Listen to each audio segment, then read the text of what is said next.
Kerron oikein lyhyen kaavan mukaan yhden konkreettisen esimerkin. Tilasin ulko-oven uuden 2 vuotta sitten. Se on erittäin hieno ulko-ovi, mä olen edelleenkin siitä hyvin onnellinen. Se prosessi alkoi sillä, että vieras mies seisoi meidän pihalla ja kysyi, missä ovi on.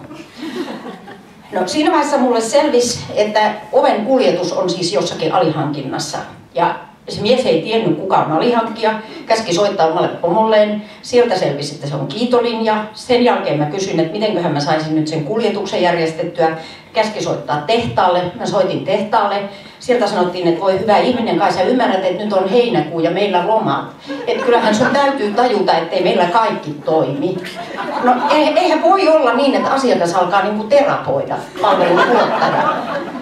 No siinä vaiheessa mä sitten sanoin, että nyt se pitää tulla se ovi.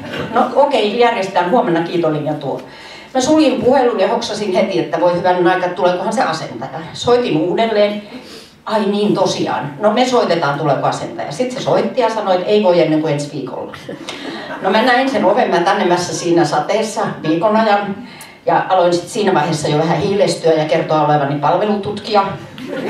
Ja sain aikaiseksi, että ne hommas eri asentajan. Sitten mä taas lopetin puhelun ja hoksasin, että voi hyvän aika, että se lukkohan on alihankinnassa. Että se mun piti tietää. Mutta ne oli sanonut nettisivuilla, että tarjoamme kokonaispalvelun, jos asiakas voi olla täysin huoleton. Tämä oli kuitenkin, mä olin tiennyt, että lukko on alihankinnassa, joten mä en enää yrittänyt soittaa sinne tehtaalle, vaan mä soitin itse sille lukkofirmalle ja sanoin, että ovi on tulossa.